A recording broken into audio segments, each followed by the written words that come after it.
Elewi sana umuhimu wa chanjo. Otherwise vaccine ziko, tunachanja kutoka Monday mpaka Ijumaa na services are free. Watu tu ndio waone umuhimu ndio wakuji, but not that the vaccines are not there.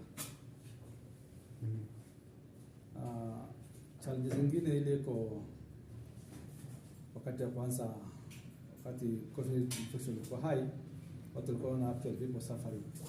Wakileta walipoona hata kuna infection rate imeenda down, wali assume now the country is free of COVID infection. So wajua watu paka one people suffering, wanaona there are no dangers. So due to high literacy level, watu hawaelewi. There's a lot of misconception and myths in the community huko ile inafanya wasichukue vaccines. Hiyo tayari nimema tumewaambia most of the things wanasema sio kweli.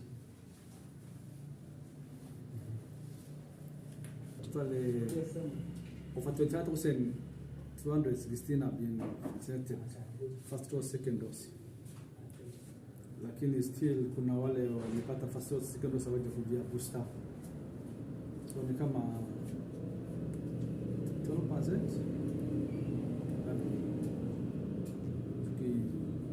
go by the population in Isiolo County. So the uptake is totally not pleasing. Consider the population and the uptake. I initially vaccine at the first place referred to at the county referral hospital. At Kapiloga, both for 4 Garbatula Marti, and currently it is almost 3/4 of the health facilities, health centers and dispensaries. So the issue of vaccines, not there, not the thing. Vaccine is there. Only the uptake hata hapa mali tulianzia bado uptake iko low, sababu watu wana mtu amegonjeka amekufa au waamini kitu iko. Yeah, uchukue kitu ni masomo. If you know the dangers of it. Hii kuambiwa tu unakubali hii inakufanya kufe, the government is trying on people. So there's a lot of funny issues happening in the community. Don't you think like that's there? Yeah, in fact, we have been doing the same even before. We have been sensitizing people in different forums, through the social media. Tukiambia vaccines yuko, ugonjwa COVID yuko na madhara mbaya, inaua. Tumeambia watu kanisani, tumeambia watu kwa mosque, tumeambia in schools. So we have done great to make people understand. Because you know there are different forums. Not all people go to church. Not all people go to mosque. So tukipata opportunity hata in marketplaces, we have been telling people to come for COVID vaccine. Nafikiri hata some of the local radios already, kuna wakati kadhaa watu wetu wameenda kueneza umuhimu wa chanjo, na mali chanjo itapatikana ni bila cost. Haina ile cost, ni free kwa kujia chanjo. But sometimes katika mtu wewe kosa ujuaje ile wanasema mimi mmoja shule hiko. Hata hizo wakaso wengine pengine hawajadungwa ile immunizing. So some of the challenges. Otherwise vaccine siko ni free. From Monday to Friday tunachanja. Especially siko center siko mali sina chanjo is only at the limited area. So iko na mnayo. This is Dr. Jijo. I come from an organization called KMPDU, which is the Doctors Union. And today we came here as a union of doctors, together with other organizations like KMIT and People's Health Movement, to come and empower the community, especially key leaders in the community, about the importance of taking vaccine. We have noted with concern that COVID-19 uptake in Isiolo, to be specific, is very low. It's as low as 11% to 13%. And as a union, we are at the forefront as healthcare workers to try to advise the community about the importance of taking vaccine, and also to demystify the myths and misconceptions that are there in the community, especially with regard to COVID-19 vaccine. So we came here to encourage the people of Isiolo that COVID-19 is still with us, and we are advising them to come and take the vaccines because the vaccines are there.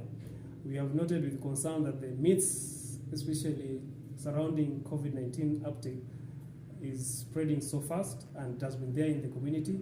So our workers, healthcare workers, is to tell people facts about COVID-19 vaccine so that they go to understand and know the real scientific facts about COVID-19.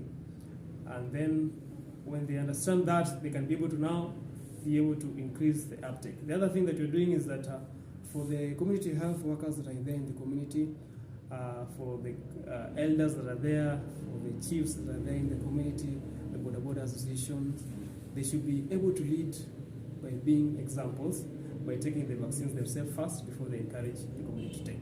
Yes, thank you. Sisi kama madaktari pamoja na miungano mingine ambayo tunafanya kazi nao, tumekuja Isiolo kuweza kuhamasisha jamii kuhusu umuhimu wa kuchukua chanjo. Tumegundua kwamba kuchukua chanjo hapa imefikia 11% tu ukilinganisha na kaunti zingine. Kwa mfano kaunti ya Nyeri inaongoza kwa 53%, lakini kaunti hii Isiolo iko chini sana, asilimia karibu na tuseme 11 hivi. Kwa hivyo tumegundua kwamba watu wengi hapa Isiolo wako na zile dhana potovu kuhusu chanjo ya corona. Kwa hivyo sisi kama daktari tumekuja ili tuweze kuhamasisha wale community health workers, chiefs, tuna target pia other leaders in the community waweze kuwa mstari wa mbele kuweza kuchukua chanjo kwanza, alafu ndipo waweze kuhimiza jamii umuhimu wa kuchukua chanjo hii. Labda inafanya Kisumu na pia Nairobi tutaenda, na tunasema kwamba sio Isiolo tu ambayo tunahimiza, tutaenda Nairobi, tumekuwa Kisumu na tumekuwa Kakamega. Kwa hivyo hili ni jambo ambalo tunalifanya kote nchini, na tumeweza kuchukua tu kaunti kadhaa ili ziweze kuwa mfano kwa kaunti zingine. Kwa hivyo tunahimiza jamii yote Kenya tuweze kuchukua chanjo, maana corona bado ipo. Jana tumeona kwamba Wizara ya Afya tumepata cases 13 ambayo watu 13 wamekuwa affected na COVID-19. Kwa hivyo it's a fact that COVID-19 still exists and is still with us in the community, and therefore it is important for the community to be able to uptake. Yes. apart from Afya ni muhimu sana kwa kila mmoja wetu. Juzi tumeona kwamba kumekuwa na mlipuko tena wa ugonjwa wa matumbwitumbi, tunaita measles, na hata surua hii tunaita rubella ama mumps. Tunaweza kuhimiza jamii kwamba waweze kujikinga, hasa wakati huu ambao tunaenda Krismasi. Kuna magonjwa ambayo tutapata, kuna wale ambao pia wataweza kupata accidents. Cha msingi ni kwamba tuweze kujichunga, manake hospitali zetu pia hazijaweza kudhibitiwa vizuri ili kuweza kugharamia hizo magonjwa ambayo tutapata. We are having a problem with the inadequacy of healthcare workers. We are having a problem with drugs at the hospitals. We are having a problem with inadequate facilities. Well, it is important as Kenyans to take care of our health and be able to be ambassadors of good health. Thank you. Na shirika la Kimet tumeungana na miungano ya madaktari KMPDU pamoja na PHM ili tuende katika kaunti 4 za kwanza. Moja wao ni Isiolo, Nairobi, Kakamega na Kisumu. Dhana yetu kuu ni kuhamasisha jamii, kila nyumba, kila mkutano kwamba inatakana watokeze ili wachukue chanjo na COVID. In essence, chenye nasema ni we want to ensure that we mobilize every household, every community member, every health worker, because the data has shown that there is a big gap beginning with the healthcare workers, the civil servants and the communities in the uptake of COVID vaccine. However, we've seen that there is an upsurge, so it's our desire that we go with community mobilization in every door, in every household, and make sure that people come out to take up the COVID vaccine. The vaccines are there, the county director has stated that, and so ours is to go and ensure that everybody takes up this vaccine to be safe. And we have to be very safe for us and even for people that are around us, and that's why we are here in Isiolo, and we are going to work with our partners at the county government to make sure that people are coming up. And just like the doctors have said, we are going to demystify the myths, because watu wameogopa kuchukua chanjo kwa sababu za dhana zenye hawajawahi kujua, na lengo letu kuu ni ensure that we are able to educate them and make sure that they are able to know the benefits that are there. Lengo la hii mkutano ni kwamba wenye wameketi hapa ni wale wenye ni representatives wa bodaboda, community leaders, religious leaders, people from the administration, youth, and women leaders. The main information that we've been giving is that they are able to take the message home that COVID vaccine is safe and people should take the vaccine. Ili wakienda kwa manyumba waongee na wale wenye bado wameogopa, waje wachukue ili chanjo na wawe wasalama kwa minajili yao na kwa ya jamii yao yote. It has been very clear, and with our robust system, that you only need your ID to go to any of the facility where vaccine is being given. And with that ID, they will be able to retrieve your data and get vaccinated. So sio lazima mtu mwenye alichanjwa Isiolo akienda Nairobi lazima arudi Isiolo na chanjo. Anaweza mahali popote na apate ile chanjo. Now, venye umeuliza, one of the myths that people have been having is it that vaccine causes death, which is not true. The doctor has said it, that there might be underlying issues that need to be looked at before somebody takes up the vaccine. And those are the things that we are trying to let people know, that it is not that when you take vaccine you die, but there must be other things, there might be other things, the underlying issues that need to be looked at before and after. And those are the things that we are coming to the community to tell them, that those are myths and needs to be corrected. Do you have the right information? The doctors are there to give that information, the nurses are there, and we have empowered the CHUs with the right information to go and get vaccine. Vaccine does not kill, but that whoever is not vaccinated might die because they might be having some other underlying issues. And disinformation is what we are now dealing with, because we've heard of other issues and myths and misconceptions that people are saying about the vaccine.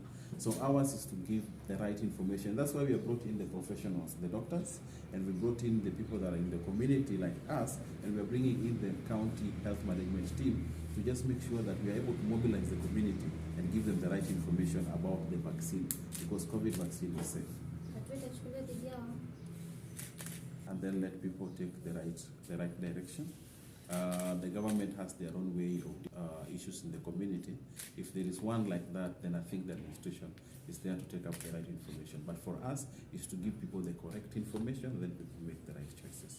Now we are going to be in Isiolo, and this is going to be spearheaded by our partners, PHM. I think you will be the right person to tell you which areas, but I know we are going to be in where the county will direct us, where there is need, because we go with data on where there is need, and that is going to be our direction going forward. So my partner from PHM will talk about it. So my name is Dan Owala.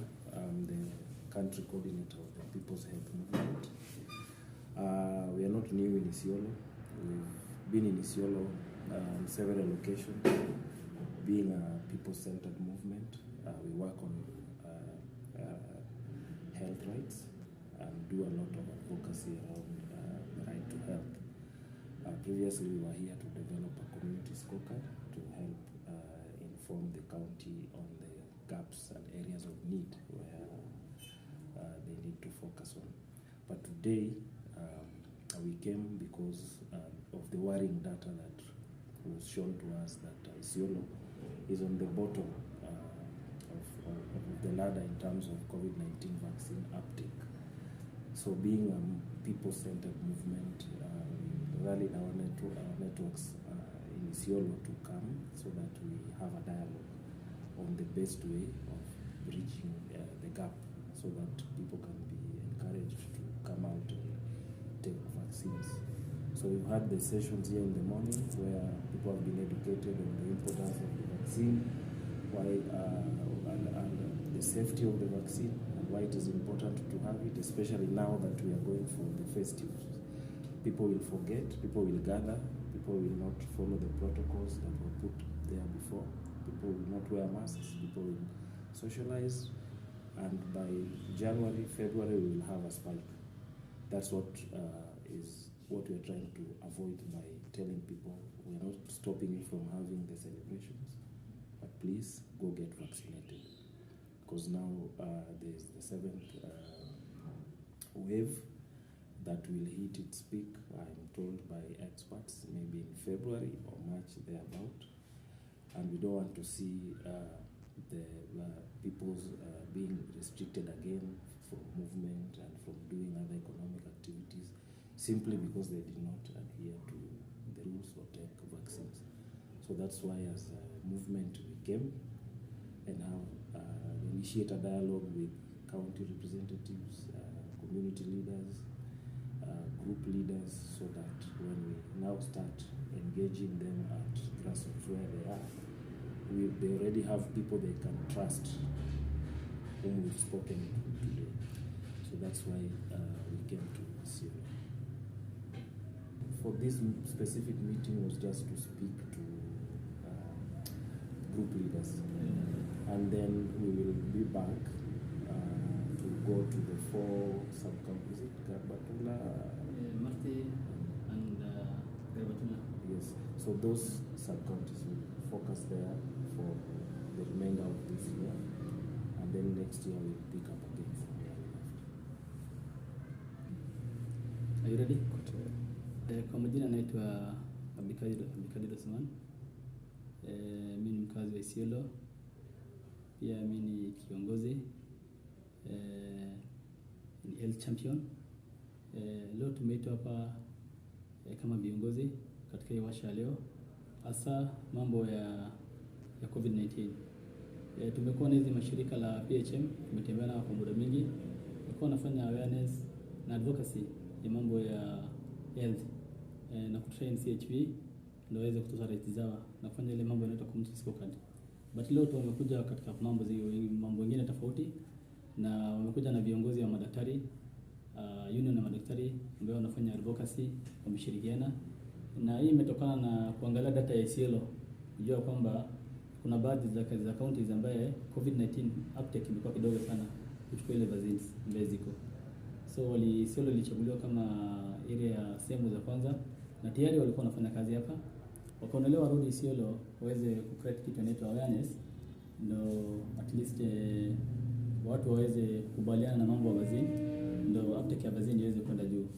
Na tumekuwa na changamoto wakati ya COVID-19 kwa sababu fikra za watu zilikuwa tofauti. Kuna watu walikuwa wanafikiria kwamba kupata chanjo ni kukosa nguvu za kiume. Wengine wanasema kwamba chanjo inaintroduziwa, vaccine inaintroduce ugonjwa COVID-19 kwa mwili. So wengine wanasema kwamba watu ambao wako na diabetic wanakufa kwa urahisi. Wengine wanasema ni ugonjwa wa matajiri na haishiki maskini. So kumekuwa na mambo mengi sana ambaye zinatendeka na zilikuwa zinazungumziwa. Nataka kuambia kwamba yale mambo yote ambayo tulikuwa tunasikia ni za uongo. Mimi kama Bika nimechukua chanjo zote mbili na nilikuwa natembea, hata hakuna effect ama symptoms yote ambayo nilikuwa nimeona. So hii inategemea pia katika kila chanjo zote, hata immunization ni baadhi ya chanjo, na mwili za watu pia zinategemea immune system na whatever. So effects, hakuna kitu haina effects moja ama mbili. Na watu wanapata fever kidogo baada ya siku 3 na zingine. So sisi kama viongozi ambao tumeitwa katika hii leo, katika hii washa, tumefunzwa vizuri, tumepata masomo, tumesikiza madaktari wetu ambao wametoka Nairobi na sehemu zingine, na PHM na hizi union na madaktari watatembea kule mashinani, watatembelea kule Masi sub county, pia Garbatula sub county, kuhakikisha kwamba wametrain viongozi, na pia watakuwa na kitu inaitwa community dialogue forums kule mashinani. Waende pale to the grassroots, kuongea na community, waongee na vijana, waongee na wazee, waongee na wamama, tukiwa pamoja, tukiwa tunashirikiana kama kiongozi. Yangu ni kusema tu wale viongozi wako pale mashinani, tafadhali tu ambassadors kwa watu wetu, kwa sababu kule watu wengi ni illiterate, watu hawana masomo, na kuna kitu inaitwa ignorance. Tusijifanye tunajua zaidi, kwa sababu asali wakati wa mvua imekuja, na tulikuwa tumeona kwamba COVID-19 uptake imeanza kuongezeka na watu wana habari. Isiolo ile mambo yanatembea ndani ni kusema kwamba COVID-19 imeisha na imepotea. So yangu tu nakuuliza kwamba tusikae pale manyumbani tukafikiria kwamba COVID-19 imepotea. Hii ni wakati ya baridi na inakuja na msimu wa baridi, na tena unasikia by February kuna waves nyingine ya 7 inakuja. So ni mzuri tuanze kujihadhari mapema. Wale wajachukua vaccine ya pili ya booster waweze kuchukua, kwa sababu hata ukiangalia uptake ya booster iko chini sana, na wale pia wajachukua any vaccines ya kwanza hata ya kwanza waweze kutembelea hospitali, kwa sababu ni bure, waweze kuchukua, kwa sababu hizi dawa leo zilikuwa zinauzwa, nadhani hakuna mtu angeweza kununua hizi dawa. So tunashukuru serikali yetu ya nchi na madaktari wetu wale ambao walifanya utafiti na malab ambaye ziko na nchi, na wale viongozi wote wa dunia kuweza kutusaidia kuintroduce hizi vaccine iweze kusaidia wananchi. Kwa hiyo machache, sina mengi ya kusema. Ningependa pia media stations waweze kuwa kipao cha mbele, waweze ku address these issues sana, ndio at least watu wetu waweze kupata hizi vaccines. Tuzuie mgomo. Like today tumekuwa na viongozi kutoka union na madaktari KMPDU ambao wako hapa. Nadhani jukumu ya kwanza ama KEMTU, hizi stations zilifundiwa kuangalia zile gaps ambaye madaktari wako nao katika nchi, na wamekuwa ambassadors kuangazia hizo maneno. So ningependa kuuliza waziri wetu wa afya aweze kuangalia mpango wa madaktari, kwa sababu tukikosa madaktari katika hospitali kutakuwa na changamoto. Kama kuna mambo ya hospitali NHIF, kama kuna mahitaji yao za leave, hizi vitu zote ziangaliwe, kwa sababu hii ndio watu viongozi ambao kila wakati wanatuhudumia na kwa mara wako kwa risk. Kama juzi wakati wa COVID tulipoteza baadhi hata madaktari wengi ambao waliweza kuadhirika. So ni watu ambao ni watu binadamu kama sisi na wanatuhudumia sana. Bila huduma hawa nadhani tutafika mahali ambapo tutapita. Kumbuka afya ni mali, na kama una afya hata mali haina kazi. So ningependa kuuliza waziri aweze kutenga fedha mzuri ili hao madaktari, kwa sababu kila kitu ambayo inafanyika haifanyiki bila fedha. So inahitaji resource. So wapatie motivation, wabustue, wakuwe empowered, waweze kuhudumia wananchi wa Kenya vilivyo. Pia katika kaunti zote za 47 ningependa pia governors na wapatie watu nafasi na wajaribu kutenga pesa katika health component iweze kusaidia wananchi, ndio watu wapate, watoto waweze kupata matibabu na tuwe na afya njema katika nchi.